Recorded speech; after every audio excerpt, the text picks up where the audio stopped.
नमस्कार, आप सभी का स्वागत है हमारे YouTube चैनल जयलक्ष्मी संस्कार स्कूल से। मैं रीना शर्मा आपका स्वागत करती हूँ हमारे YouTube चैनल पर। मैं आज आपको एक बहुत ही महत्वपूर्ण जानकारी बताऊंगी और वीडियो के माध्यम से ही बताऊंगी।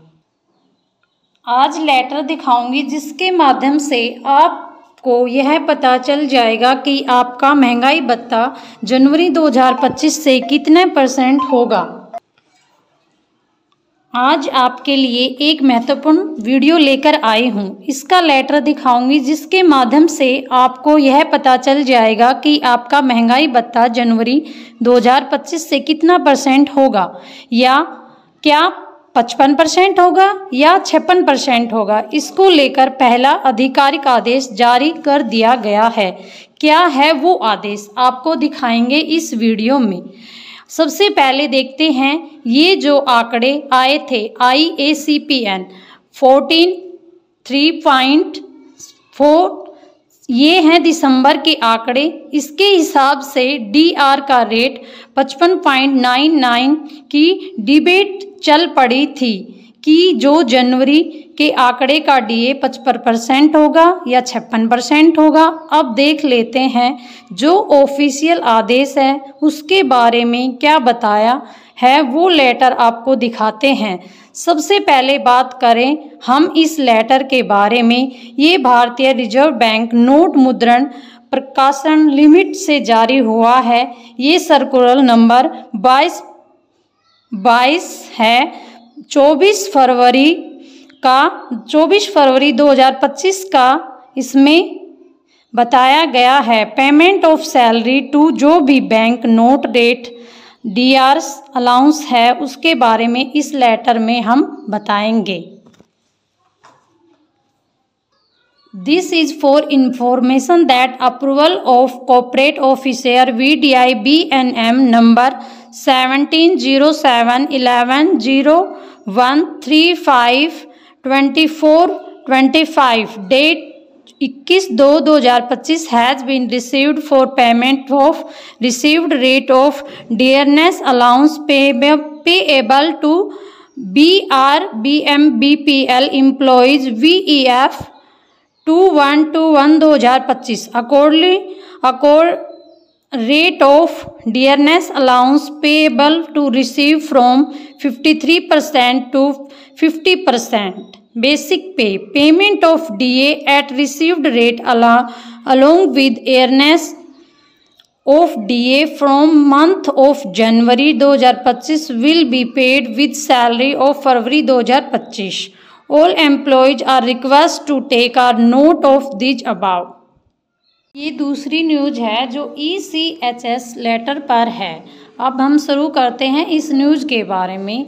ये one online produce to change parents polyclinic for 64 KB ECHS smart card holders was formulated with a letter under reference. The ECHS benefits carrier were able to change his parents' polyclinic only online once in 6 months. As per feedback received by Environment, the component authorized as provide change to parents' polyclinic once in 3 months. Hence, any ECHS benefits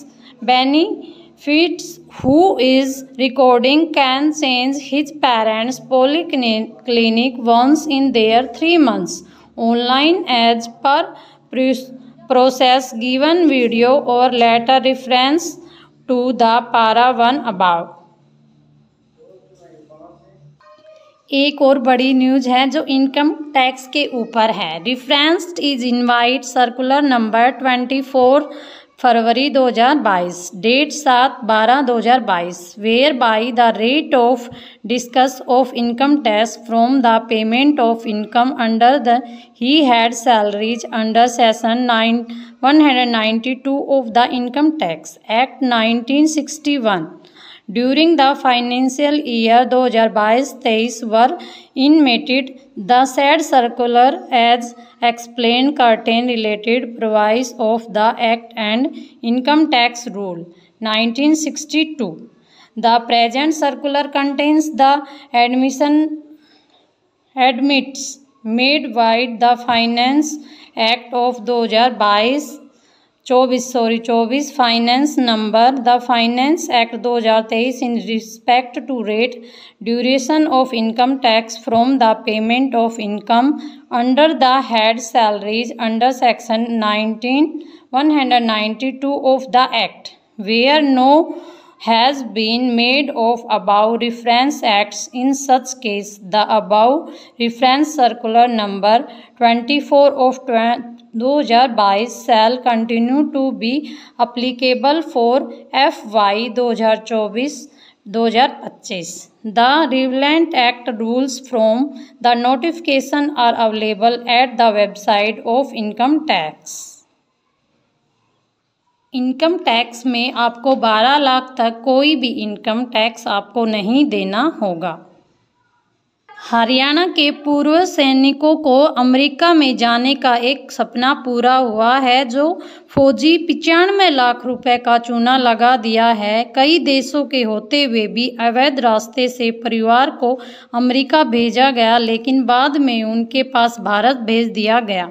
जानकारी के अनुसार मौलाना के खान अहमदपुर निवासी जगविंदर सिंह को उनके परिवार के सदस्य अमेरिका से निकाले गए लोगों में शामिल हैं। सेना से हवलदार पद से 2023 में रिटायर हुए जगविंदर वर्क परमिट पर अमेरिका जाना चाहते थे, जिसके लिए उन्होंने यमुनानगर निवासी ट्रैवल एजेंट प्रदीप सिंह से संपर्क किया। ट्रैवल एजेंट ने उनकी पत्नी और 2 बच्चों को नौकरी के साथ विदेश भेजने के लिए 80 लाख रुपए मांगे थे। शिकायतकर्ता ने पैसों का इंतजाम करने के लिए अपनी सारी जमा पूंजी खर्च कर दी और अपनी जमीन बेच दी। उनके पास सिर्फ पेंशन बची थी। पुलिस को दी गई शिकायत में अपनी आप बीती बताते हुए जगविंदर ने कहा, पिछले साल दिसंबर में प्रदीप ने 36 लाख रुपए लेकर हमें 30 दिसंबर को पेरिस भेजा और फिर स्पेन भेजा, जहां हम 15 जनवरी तक रहे। इस बीच उन्हें हमसे 25 लाख रुपए और लिए। फिर हमें सालाडोर भेज दिया गया, जहां एक अज्ञात व्यक्ति हमें ग्वाटेमाला ले गया। किसी दूसरे व्यक्ति को सौंप दिया गया। उन्होंने हमें देर रात तक समुद्र रास्ते में मैक्सिको की सीमा पार करवा दी। उन्होंने कहा कि हम अगले दिनों तक अज्ञात जगह पर रखा जाएगा, और ये सब उनके साथ हुआ। और उन्होंने अपने पिता से 19 लाख का कर्ज लिया हुआ था। आपको वीडियो अच्छी लगे तो इस वीडियो को प्लीज़ ज़्यादा से ज़्यादा लाइक एंड सब्सक्राइब करें और हमारे चैनल की मदद करें। धन्यवाद।